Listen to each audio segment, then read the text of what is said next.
예, 판넨베르크의 자연신학 오늘 49강 하겠습니다. 지금 우리는 오발성과 하나님 개념이라는 소제목을 따라가고 있습니다. 큰 타이틀로는 오발성과 자연 법칙이죠. 네, 4장입니다. 오늘 우리가 읽기 시작해야 될 대목은 136쪽 밑에서 넷째 줄입니다.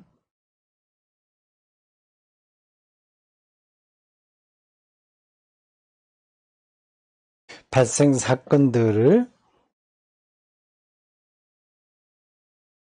발생 사건이라는 단어가 반복해서 나오죠. 네, 사건들이라고 하지 않고 발생 사건이라고 했습니다.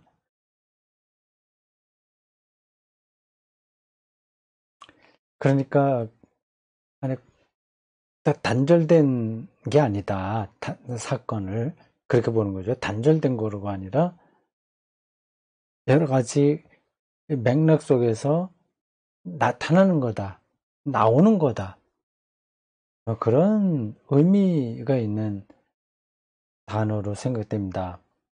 이게 좀 번역자가 원어를 달아줬다면 우리가 이해하는데 도움이 됐을 텐데 그런 친절을 베풀지 않으셨네요. 발생 사건들을 성서적 하나님 개념에 근거하여 조망할 때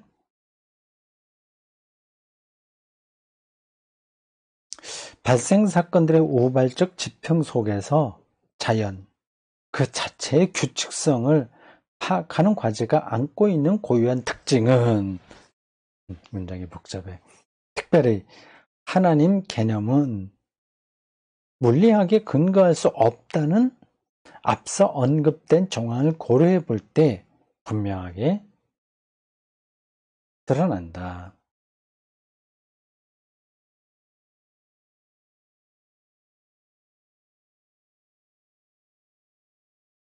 그러니까 앞에서 그걸 얘기한 거죠. 하나님 개념을 물리학에 근거해서 해주는 게 아니다. 물리학과 관계없다는 얘기 아니라 그것에 도움을 받을 수는 있으나 물리학으로 하나님 개념을 확정될 수 없다. 그것을 근거로 해서 말할 수는 없다고 하는 거죠. 전달이 되는지 모르겠습니다. 철학하고도 마찬가지예요.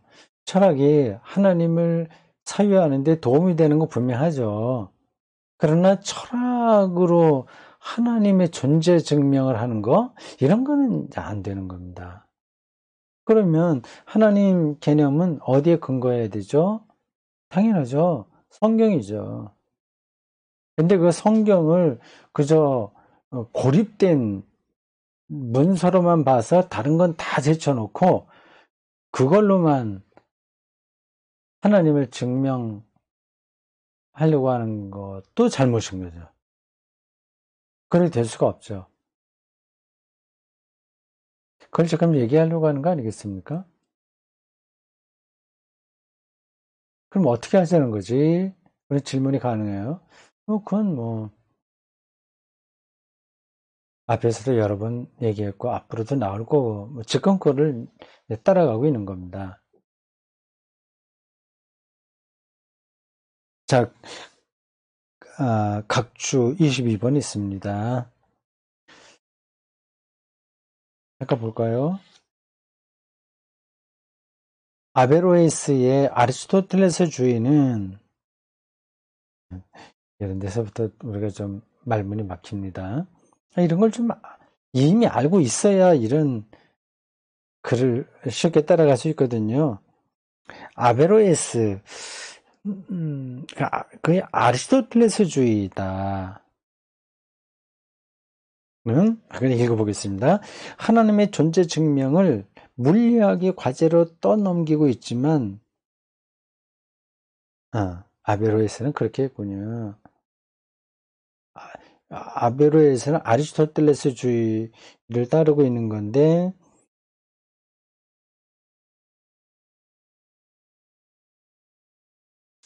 아리스토텔레스 그리스의 대표적인 철학자죠. 플라톤과 쌍벽을 이룬다고 할 수 있습니다. 진리와 형상, 이건 아주 유명하고요. 자연을 굉장히 중요한 그 철학의 토대로 삼았습니다. 그래서 자연과학이 아리스토텔레스주의로 부흥하게 됐다. 그런 말도 가능합니다.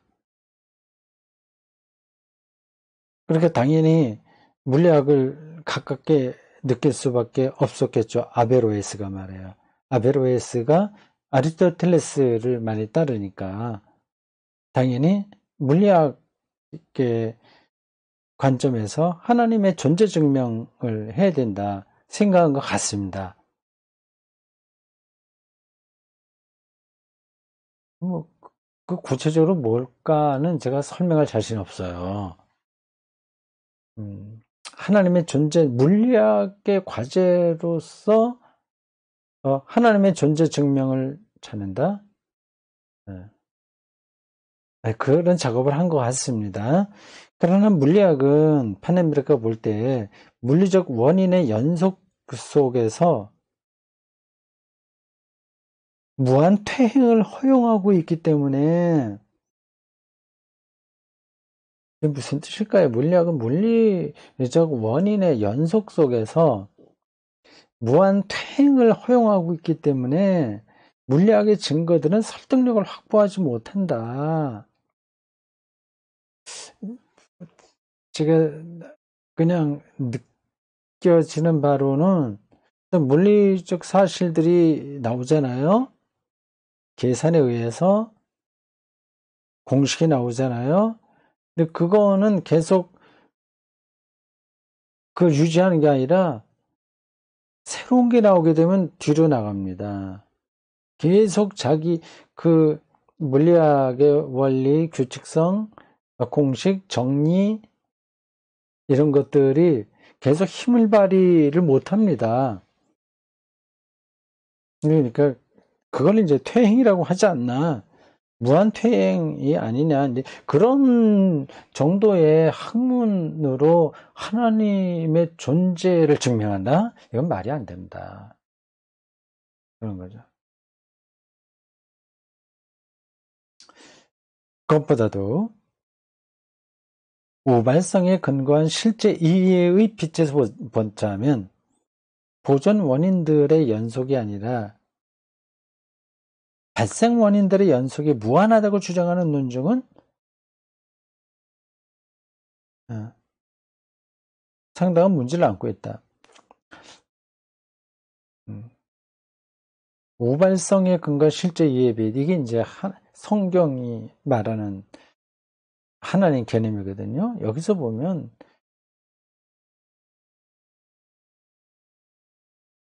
보존 원인들의 연속이 아니라 발생 원인들의 연속이 무한하다고 하는 그 발생 원인들, 발생하는 사건들, 원인들, 뭘 일으킨다는 차원에서 원인들, 그런 것들이 무한하다고 주장하는 논증, 이건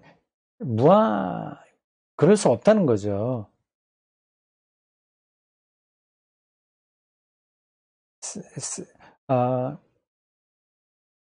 어떤 원리들, 그 물리적 현상에 대한 증명들, 이런 것들이 계속적으로 이어질 수 있다. 그건 볼 수 없다는 겁니다. 우발성의 실제라는 차원에서 보는 말이죠. 사로지 전혀 그 공식 안에 들 수 없는 그 우발성의 관점에서 실제를 바라보게 된다면 물리학자들은 그렇게 하지 않으려고 하겠죠. 왜 그거는 많은 게 아니라 일부인데 그 일부 우발성으로 나타나는 것은 일부인데 그러니까 돌연변이도 지난번에 얘기했죠. 그런 것들은 일부인데 그걸로 어떻게 진화론을 넘어설 수 있냐, 이렇게 말할 수 있을 겁니다. 뭐 그건 도둑은 넘어가겠습니다. 왜냐하면 제1의 인과적 고리가 없다면 작용인은 존재조차 할 수 없을 것이기 때문이다. 윌리엄 오캄. 그러나 모든 유한한 과정들은 그들에게 선행하는 어떤 힘의 활동을 전제하고 있고, 그렇기 때문에 그들 자체만으로는 기술될 수 없다는 논증조차도 절대적으로 인격성을 함유하고 있는 단어, 하나님의 사용을 정당화시켜 줄 수는 없을 것이다. 그러니까 물리학의 어떤 논리로도 하나님의 존재를 증명할 수는 없다. 그 얘기입니다. 그건 차원이 다르기 때문에 그런 거죠. 조금 까다롭긴 해요. 근데 어떤 뜻인지는 알겠습니다.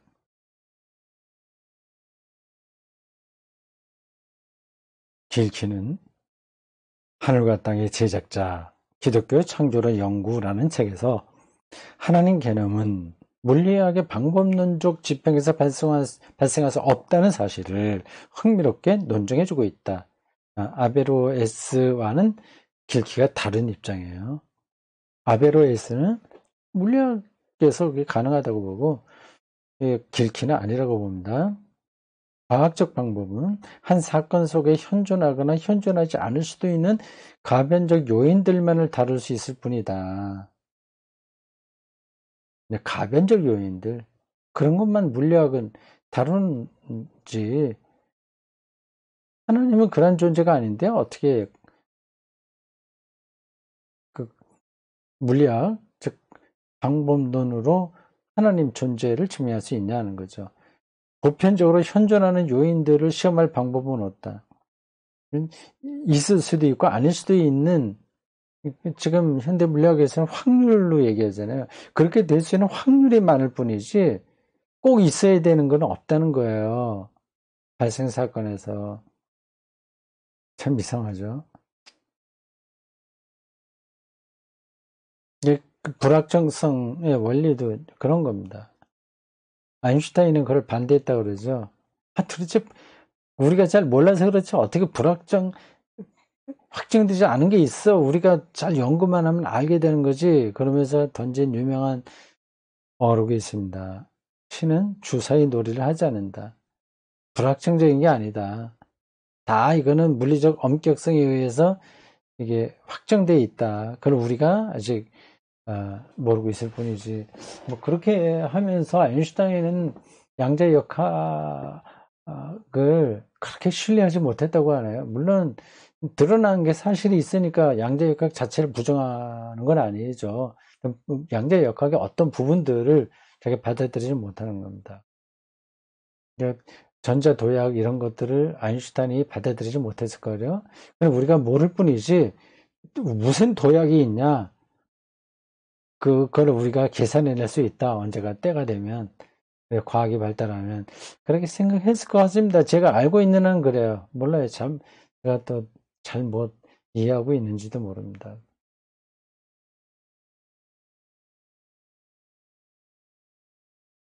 왜냐하면 과학적 방법은 그와 같은 보편적 요인의 부재를 드러낼 실험을 설정할 수 없기 때문이다. 쭉 나가겠습니다. 길키의 이상의 진술은 다음의 진술이 참일 경우에만 적용될 수 있다. 모든 사실과 사건, 그리고 모든 사실들과 사건들의 모든 체계는 각각의 새로운 계기가 영어로 뭘까? 모멘트인가?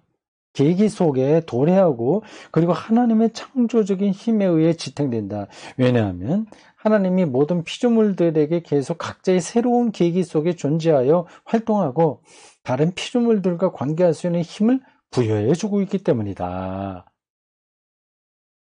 이렇게 물리 세계에 대해서도 신학적으로 어떤 이야기를 할 수 있네요. 자, 좀 까다로운 부분이었습니다. 넘어가겠습니다. 각조 22번 다음에 이어지는 텍스트 본문입니다. 하나님이란 단어의 의미는 근대가 시작된 이래로 오직 인간학의 맥락에서만 결정될 수 있었다. 근대 이유는 거의 인간학이니까요. 인간이 세계의 주인인 것처럼 생각을 했고, 그 표현은 정확하진 않습니다만은, 인간의 무의식도 알게 되고, 코기또, 나는 생각한다. 에르고숨, 그럼 존재한다. 이런 게 다 인간의 중심성입니다. 인간학적인 거예요. 꼭 나쁜 뜻으로 드리는 말씀 아니에요. 인간학적입니다. 신학도 거기에 많이 기울어져 있습니다. 인간의 윤리, 인간의 종교성, 그런 것들의 신학의 토대를 두려고 했었죠. 한국교회도 사실은 다 인간적입니다. 인간학적이에요. 자유주의 신학을 그렇게 비판하는 보수적인 한국교회가 대단히 인간적이라고 하는 사실은 놀랍죠.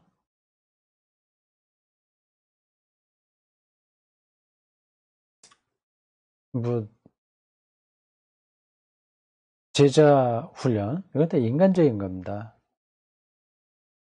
좋은 뜻으로 인간적이라고 하는 거예요. 그러니까 그게 정도는 아니죠. 정도. 필요하긴 한데, 절대적인 건 아니죠. 그러니까 그게 바른 길은 아닌 거죠.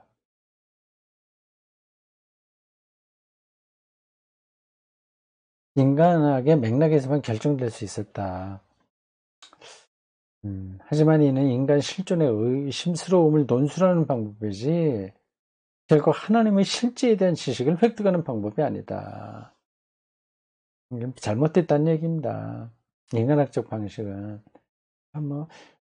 예수 믿으니까 예수 믿는 사람답게 살아야지, 제자가 돼야지, 좀 이렇게 해야지, 이런 것들이 다 쓸데없는 것은 아니나, 그게 이제 하나님의 실제에 들어가는 길은 아닌 겁니다. 이제 율법주의라고 할 수 있죠. 청교도주의 신앙이기도 하고요. 그거는 실제 전체성이 아니라 부분에만 매달리는 겁니다. 부분이에요. 근데 하나님은 총체성이잖아요.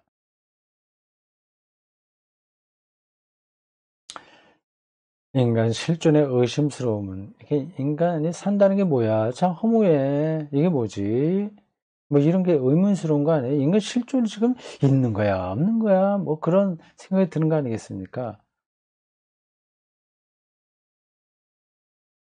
그런 실존의 의심스러움은 하나님이란 표현을 통해 예비적으로 규정되는 특정의 방향성 속에서 첨예해진다. 인간 실존의 의심스러움에 대한 대답은 좀 번역이 좀 매끄럽진 않은데, 그냥 뜻은 그겁니다. 우리가 지금 살아있다는 거, 실존이 실제로 존재한다는 거 아니에요? 그게 확실하지 않잖아요. 조금 더 직접적으로 얘기하면 한 50년 후에 우리가 어디 있겠습니까? 지금 50살 넘은 사람들은 50년 후에 없어요. 실존이라고 하는 건 굉장히 불확실합니다. 그러니까 의심스럽다는 거예요. 그것에 대한 대답은 오직 종교사 속에서만 찾을 수 있다.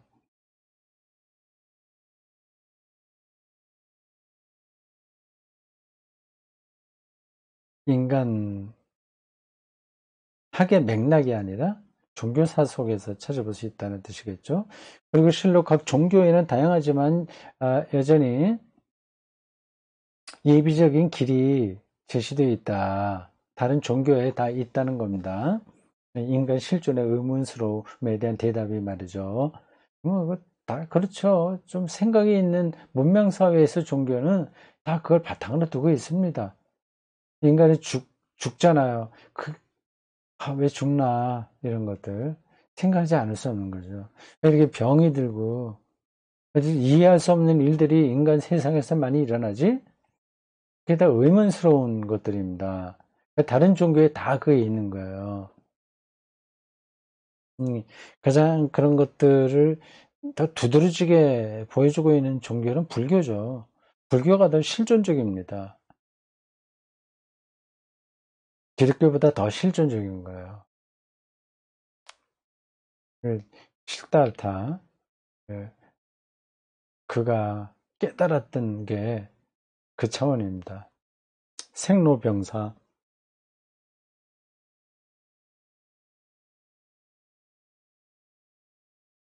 예비적인 길이 제시되어 있다. 모든 종교에. 오직 실제 경험의 전체 빛에서 실제 경험의 전체성의 빛. 그러니까 물리학도 거기 포함되고 인간 실존, 뭐 문화, 죽고 삶, 그 모든 것들 다 포함한 실제 경험의 전체성, 빛에서 종교적 대답이 생존력을 갖고 있는가를 묻게 될 때에만, 그렇죠. 철학의 질문 앞에서도 종교가 생존할 수 있느냐 하는 그런 생존력이 있냐 할 때에만 하나님 개념과 자연과학을 통해 공식적으로 표현된 자연 지식 간의 관계가 작용하기 시작한다.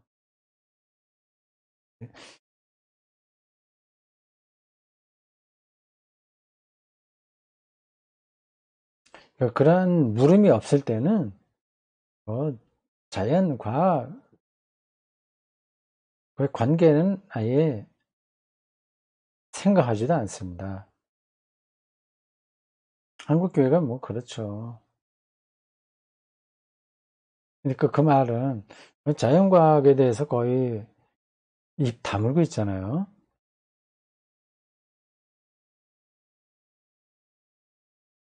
그렇다는 말은 실제 경험의 전체성이라는 빛, 이걸 전혀 생각하지 않는 거죠.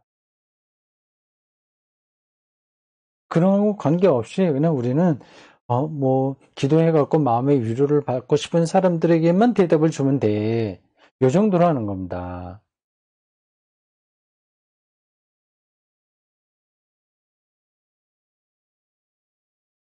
이건 불행한 거죠. 내가 뭐 또 어떻게 보면 어쩔 수 없기도 합니다. 그냥 일상에 치여서 대개는 살아가잖아요. 얼마나 그 삶이 피곤합니까? 근데 뭐 이거 실제 경험의 전체성? 물론 이 단어를 이렇게 쓰진 않겠지만 궁극적인 근데 실제에 대한 생각을 아예 할 수도 없어요.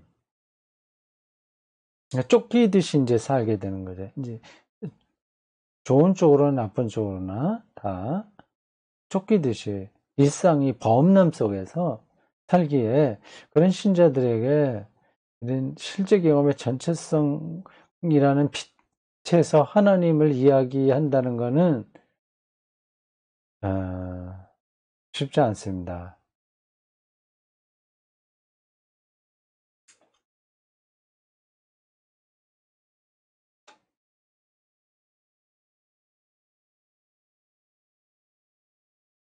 각 종교는 하나님 개념과 자연 지식 간의 관계 물음을 회피할 수 없다. 정확하게 이야기하고 있어요. 왜냐하면 특정 종교가 신이라고 주장하는 신성,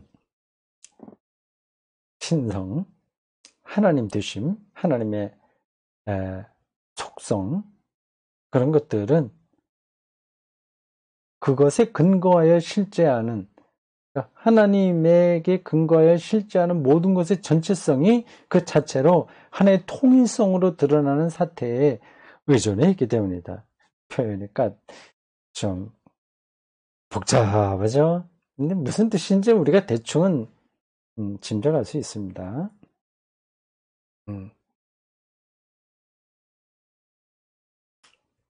삶의 일부가 아니라 모든 총체성의 관계, 그것의 근거를 제공하는 하나님이어야 된다는 거죠.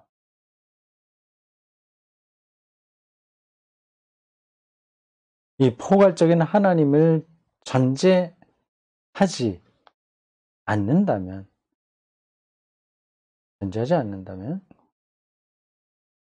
포괄적인 하나님 개념을 전제하지 않는다면, 실제는 깊이를 갖춘 통일성으로 이해될 수 없을 것이다. 그 종교가 따르는 그 신의 실제는 깊이를 갖춘 통일성으로 나타날 수가 없다는 거죠. 맞는 얘기죠. 그러나 이 관계의 설명이 중요하긴 하지만,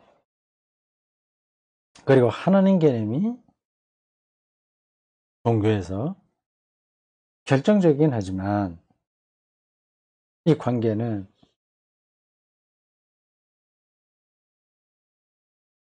하나님 개념을 유도해낼 수 없고, 그 과학과의 관계를 얘기하는 거예요. 이 관계는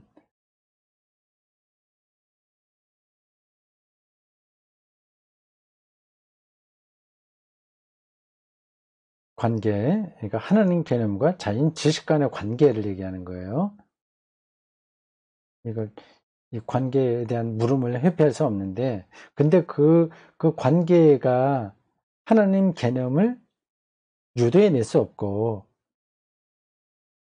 이게 좀 이상하죠? 그 관계를 질문해야 된다고 하면서 그 관계가 하나님 개념을 유도해내는 건 아니다. 얘기하니까 왜 이렇게 앞뒤가 안 맞는 이야기야. 들리죠? 그렇지 않습니다. 맞는 이야기예요. 유도해낼 수 없고 단지 그 개념의 중요성 혹은 개념이 지닌 진리의 연속성을 검토하게 만들어줄 뿐이다. 하나님 개념은 어디서 나와요? 성경에서 나오는 거죠. 다만 자연과의 관계에 대해서 질문해야 되는 이유는 그 자연과학이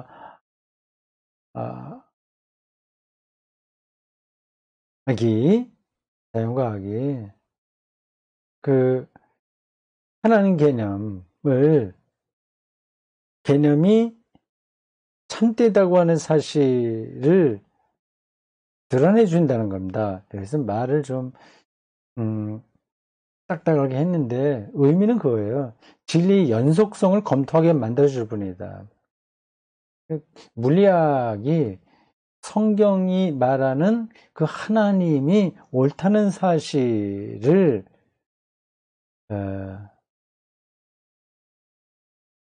해명해 줄 수 있다. 여기는 뭐 검토하게 만들어준다고 그랬는데, 이게 성경이 말하는 하나님이 왜 옳은지를 그 물리학과의 관계에 대한 질문을 하게 됨으로써 이제 그 근거를 얻을 수 있다고 하는 거죠. 좀 설명이 애매하긴 한데, 근데 전달이 됐을 겁니다. 물리학 자체가 하나님 개념을 끌어내 주는 것은 아니고, 그거는 좀 구분을 해야 돼요. 그러나 물리학이 하나님 개념을 참된 것으로 만들어 준다 얘기입니다. 그 요소가 없으면 물리학, 과학 이런 것들이 오늘 현대의 모든 인간의 삶의 실제를 설명하고 있는 학문 아니겠습니까? 그러한 학문과의 관계가 반드시 필요한 거죠. 그래야 성서의 하나님이 옳다는 사실이 드러날 수 있다는 겁니다. 이것은 이런 파넨베르크의 말은 초기 기독교가 그리스 철학을 받아들일 때 상황과 같습니다. 초기 기독교 교부들이 그리스 철학자들의 그래 논리를 통해서 예수 그리스도를 전하려고 한 것은 아니라 예수 그리스도가 세계의 복음이라고 하는 사실을 그 그리스 철학자들의 논리를 근거하여 해명할 수는 있었던 거예요. 예. 근거는 어쨌든 성경과 기독교 공동체 안에 있죠. 이걸 변증하는 데에는 이 그리스 철학이 필요했던 겁니다. 그리스 철학 없이는 할 수가 없어요. 그 그리스 철학과 초기 기독교의 관계가 지금은 이 자연과학과 오늘의 신학의 관계와 똑같습니다. 역사적 전통을 통해 주어진 하나님 개념은 여기서는 하나의 가설로서 형식적으로 등장한다. 그리고 하나님 가설은 경험의 전체성 속에서 스스로를 실증해내야 한다. 이 관점은 여기서 방법론적으로 추구되고 있는 사유 과정을 근대적 과학 방법론의 이해 속에 편입시킨다. 비슷한 얘기예요. 근대 과학 방법론은 한편으로는 자유로이 설정된 가설들 혹은 모델들과 다른 한편으로 그것들을 검토하는 절차들로 철저하게 대비되어 구성된다. 물론 그 절차들은 분야마다 다르다. 이렇게 되어 있습니다. 그 다음 소제목이 우발성과 연속성이네요. 그 우발성과 연속성 재미있을 것 같습니다. 이 자연세계 그러니까 이런 단락을 통해서 우리는 우발성의 개념을 좀 잘 알 수 있을 것 같습니다. 우발성은 새로운 게 들어오는 거잖아요. 규칙을 넘어서는 거잖아요. 근데 자연은 과학은 이게 연속되는 거 아니겠습니까? 이걸 어떻게 우리가 해석할 수 있냐 하는 건 거죠. 이렇게 말하면 되겠네요. 말하다 보니까 좀 앞에 내용이 정리가 됐습니다. 물리학은 어떤 사실들을 증명하는 겁니다. 해명하는 겁니다. 체계화시키는 겁니다. 신학은 그들이 만들어 놓은 논리, 체계, 법칙,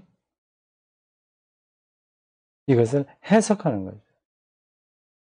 그게 무슨 해석이 필요해? 그냥 그거는 증명되면 됐지. 그렇지 않은 거거든요. 왜 그렇지 않냐는 앞에서 많이 이야기했습니다. 자, 오늘 여기까지 하겠습니다. 수고했습니다. 다음 쉬운 번째 강도에 기대가 되죠? 저도 그렇습니다.